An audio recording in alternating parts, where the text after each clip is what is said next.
Lietuvos darbo rinka keičiasi. Remiantis užimtumo tarnybos duomenimis, šiuo metu Lietuvoje dirba daugiau nei 170 000 užsieniečių. Didžioji jų dalis atvyksta iš Ukrainos, Baltarusijos ir vis dažniau Azijos šalių. Daugiausiai imigrantų dirba transporto, sandėliavimo srityse, statybose, viešojo maitinimo įstaigose. Šiuose sektoriuose darbo pasiūlymų skaičius padvigubėjo lyginant su vasariu. Tačiau už statistikos slypi realios žmonių istorijos.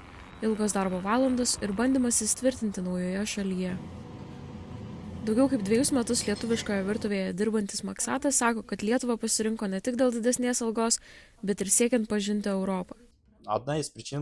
Viena priežasčių buvo noras pažinti Europą. Pavyzdžiui, dirbdamas Lietuvoje, susipažinau su vietinė virtuve. Ar nepasigailėjote atvykę į Lietuvą? Ne, tiek nesigailiu. Čia susiradau gerų draugų.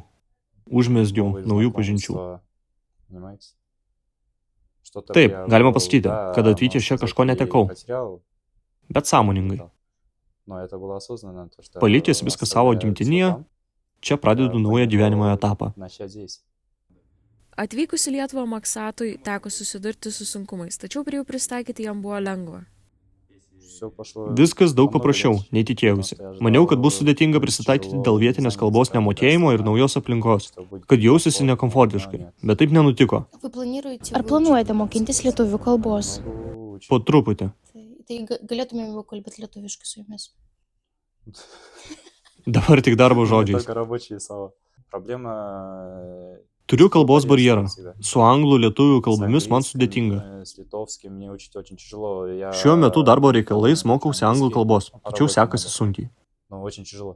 Bazinės lietuvių kalbos žinios yra, tačiau dirbant virtuvėje kontakto su restorano svečiais nėra. Daugiausia bendrauju su padavėjais ar administratoriais. Kai kurie žmonės mano, kad į Lietuvą dirbti atvykę asmenys nemoka mokesčių valstybei, tačiau Maksatas atmeta tokias prielaidas. Visus mokesčius mokame, įskaitant ir sveikatos draudimą, kaip ir reikalaujama. Jokių problemų su mokesčiais nekyla. Jau 5 metus čia gyvenantis Rahimas nesigailė atvykęs į Lietuvą. Čia jis atrado naujų galimybių ir džiaugiasi savo gyvenimo Lietuvoje patirtimi. Mano vardas Rahim. Aš dirbu virtuvė virėjais ir aš čia gyvenu 5 metus. Ši šalis man reiškia naujas galimybes. Čia aš daug sužinojau ir daug išmokau. Ieškojau darbo skelbimų ir radau darbo vietą čia.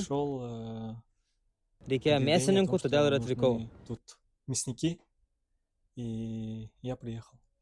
Jūs dirbote ir mėsininku ir dabar dirbate virėjų? Taip pat dirbau kepėju. Kepiau šakočius. Iš Uzbekistano Rahimas į Lietuvą atvyko dėl didesnio darbo užmokesčio ir geresnės gyvenimo kokybės. Mūsų šalyje darbo užmokestis, palyginti su Lietuva, yra daug mažesnis.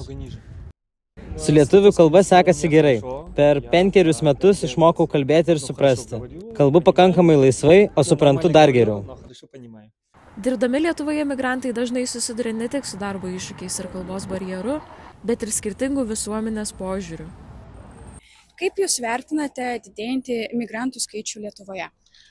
Aš atsižvelgiu į tai, kad pas mus yra labai mažas gimstamumas, tai kažkiek imigrantų judėjimas yra naudinga mūsų ekonomikai. Galima buvo aiškiai pastebėti, kad pasikeitė Bolto vairuotojai ir kurjeriai. Anksčiau būdavo daugiau lietuvių, dabar būna, matosi ir indiškų veidų.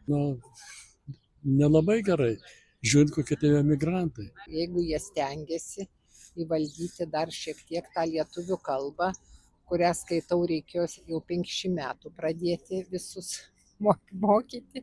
Kaip girdėjau, kad tai yra pigesnė darbo jėga, kas yra naudinga dažniausiai įmonė. Akivaizdu, kad migrantai užpildo tas darbo rinkas, kurios reikalavo fizinio darbo, tai kiek aš žinau, tai yra jie daugiausia tolimų reisų vairuotojai, apskritai vairuotojai, tas pats Boltas, Voltas.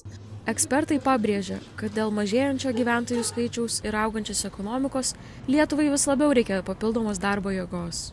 Migrantai tapo neatsiejama Lietuvos darbo rinkos dalimi, tačiau jų vaidmuo visuomenėje vis dar kelia diskusijų, nuo darbo patirčių iki vietos bendruomenėje.